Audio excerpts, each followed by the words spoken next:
કોઈ નાગરિક પોલીસ કસ્ટડીમાં જાય ત્યારે તેની સુરક્ષાની જવાબદારી રાજ્યની છે. જો તે મૃત્યુ પામે તો નિષ્ફળતા કોની? હવે પ્રશ્ન છે, નવા ડેપ્યુટી મુખ્યમંત્રી અને ગૃહમંત્રી પાસેથી જવાબ જોઈએ છે. બાકીના રાજ્યો કરતા ગુજરાતમાં આટલા મૃત્યુ કેમ વધે? જો મિત્રો તમને લાગે છે કે ગુજરાત પ્રગતિશીલ છે તો આ આંકડા જુઓ. NCRB 2022 નો ડેટા.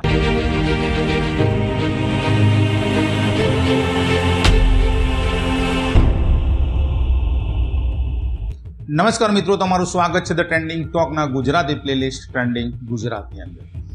મિત્રો, લોકશાહીના મહેલમાં જ્યાં સત્યનો દીવો પ્રગટવો જોઈએ ત્યાં અંધકારનો પ્રસાર છે. જ્યાં પારદર્શિકતાની બારીઓ ખુલ્લી રહેવી જોઈએ ત્યાં મૌનના મોટા પડદા પાથરેલા છે.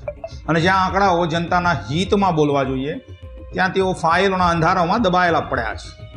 કોઈ ઉજવણી કરે છે પ્રમોશનની અને કોઈ માતા રડે છે કસ્ટડીમાં ગુમાવેલા પુત્ર માટે. કોઈ ભાષણ આપે છે સુરક્ષાના વચનો સાથે અને કોઈ બાળા જન્મતા પહેલા જ મોતને વળી જાય છે. આજની આ ચર્ચા મિત્રો રાજકીય નથી, આ ચર્ચા છે જવાબદારીની, આ ચર્ચા છે સત્યની શોધની.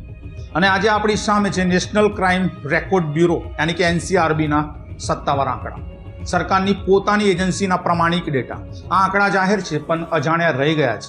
આ આંકડા ઉપલબ્ધ છે પણ અવગણાયેલા છે.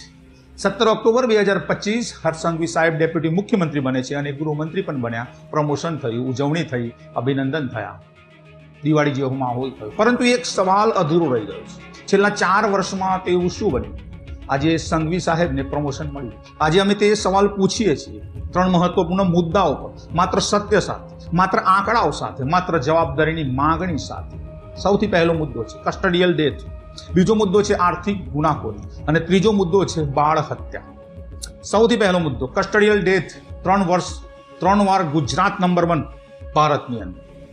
કસ્ટડિયલ ડેથ એટલે લોકશાહીની નિષ્ફળતા. કસ્ટડિયલ ડેથ એટલે કાયદા વ્યવસ્થાની હાર અને કસ્ટડિયલ ડેથ એટલે સમાજનો કલંક, કાળો ધબ્બો. જુઓ આંકડા મિત્રો, વર્ષ 2020 15 મૃત્યુ, 2021-23 મૃત્યુ 53% વધારા સાથે અને દેશમાં પ્રથમ ક્રમે, અને 2022 ફરીથી દેશમાં પ્રથમ ક્રમે. છેલ્લા 5 વર્ષમાં કુલ 80 મૃત્યુ દેશમાં સૌથી વધુ. બીજા ક્રમે છે મહારાષ્ટ્ર, 72 મૃત્યુ. આ મિત્રો એક સંખ્યા નથી, આ એક 80 પરિવારો છે જેમને તેમના સ્વજનો પોલીસ કસ્ટડીમાંથી જીવતા પરત મળ્યા નથી. 2021, 22 અને 23 ના આંકડા છે. માર્ચ 2023માં હર્ષ સંઘવી સાહેબે ગુજરાત વિધાનસભામાં જાહેર કર્યું કે 2021-22માં ગુજરાતમાં આશરે 250 કસ્ટડિયલ ડેથ થયા, જેમાંથી 35 પોલીસ કસ્ટડીમાં અને દરેક પરિવારને 7 લાખ રૂપિયાનું વળતર આપ્યું એવો દાવો કર્યો હર્ષ સંઘવી સાહેબ. મિત્રો, વળતર આપવું સારું છે પણ સવાલ એ છે કે આગળ શું? અને આ જવાબ ઉપર તત્કાલીન પોરબંદરના ધારાસભ્ય અર્જુન મોઢવાડિયાએ સવાલ ઉભા કર્યા. અત્યારે હાલે ભાજપની અંદર છે. તો મિત્રો વાત કરીએ, સતત 3 વર્ષ દેશમાં નંબર 1 કેમ ગુજરાત? આ મૃત્યુ કેમ અટકાવ્યા નહીં? અને 9 લોકોએ આત્મહત્યા કરી, 9 બીમારીથી મરણ પામ્યા અને 2 પોલીસ હુમલાથી ગુમાવ્યા. શા માટે? જ્યારે કોઈ નાગરિક પોલીસ કસ્ટડીમાં જાય ત્યારે તેની સુરક્ષાની જવાબદારી રાજ્યની છે. જો તે મૃત્યુ પામે તો નિષ્ફળતા કોની? હવે પ્રશ્ન છે, નવા ડેપ્યુટી મુખ્યમંત્રી અને ગૃહમંત્રી પાસેથી જવાબ જોઈએ છે. હવે સરકાર પાસેથી જવાબ જોઈએ છે કે કસ્ટડિયલ ડેથ રોકવાની કઈ નવી કાર્ય યોજના છે? બાકીના રાજ્યો કરતા ગુજરાતમાં આટલા મૃત્યુ કેમ વધારે છે? આગામી 1 વર્ષમાં આ આંકડો 0 સુધી લાવવાની સરકારની શું યોજના છે? અને કસ્ટડિયલ ડેથ કોઈ આંકડો નથી, આ પીડિત પરિવારોના નિશાસા છે. બીજો મુદ્દો, અને આ નિશાસા પહોંચવાની સરકારની શું યોજના છે? બીજો મુદ્દો, બાળ હત્યા. જો મિત્રો તમને લાગે છે કે ગુજરાત પ્રગતિશીલ છે તો આ આંકડા જુઓ. NCRB 2022 નો ડેટા. 6 વર્ષથી નાના 45 બાળકોની હત્યા, દેશમાં બીજો ક્રમ. પ્રથમ ક્રમે મહારાષ્ટ્ર, 60 બાળ હત્યા. અને અહીં એક વધુ ચિંતાજનક સત્ય એ છે કે અમદાવાદના એક વરિષ્ઠ પોલીસ અધિકારી ખુલ્લેઆમ સ્વીકારે છે કે બાળ હત્યાઓમાંથી ઘણી ખરેખર કન્યા હત્યા છે, પુત્ર માટેની ઝંખના, કારણ કે બાળકીઓની હત્યા થાય છે. હવે વાત કરીએ મિત્રો, 45 બાળકોમાંથી 20 છોકરા હતા, બાકીના 25 બાળકીઓ.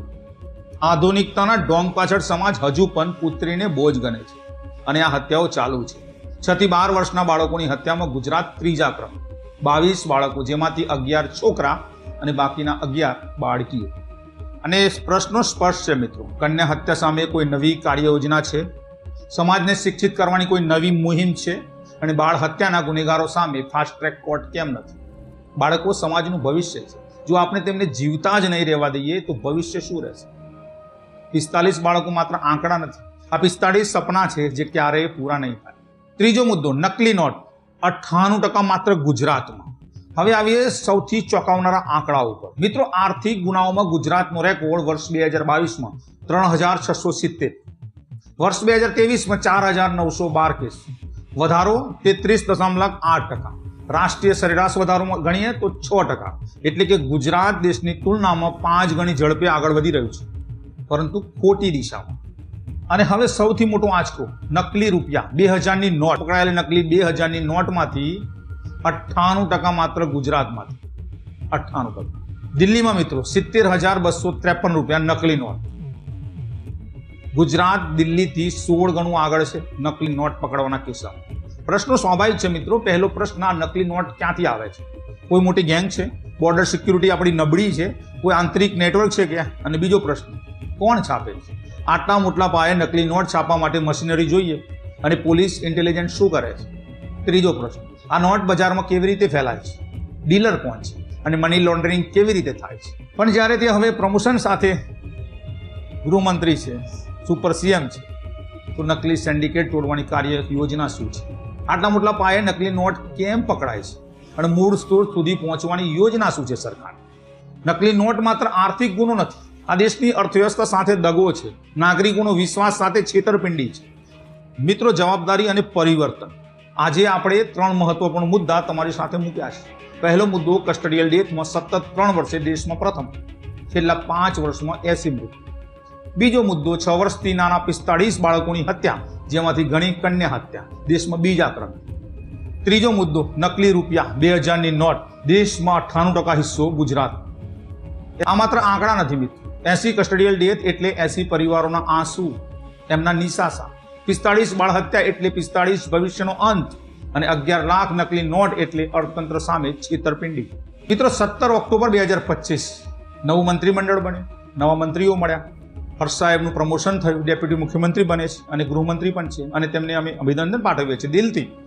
પણ જનતા ફક્ત ઉજવણી નથી ઈચ્છતી, જનતા જવાબ ઈચ્છે છે, પરિણામ ઈચ્છે છે, પરિવર્તન ઈચ્છે છે. છેલ્લા 4 વર્ષ તેઓ ગૃહમંત્રી હતા, અને આ 4 વર્ષમાં કસ્ટડિયલ ડેથ વધ્યા, બાળ હત્યા ચાલુ રહી, નકલી નોટ અને આર્થિક ગુનાખોરી રેકોર્ડ સ્તરે પહોંચ્યા. હવે તેઓ ડેપ્યુટી મુખ્યમંત્રી છે, વધુ સત્તા છે, વધુ સંસાધનો છે, વધુ શક્તિ છે. પણ સવાલ એ છે કે આ શક્તિઓનો ઉપયોગ આ વલણ બદલવા માટે થશે કે નહીં?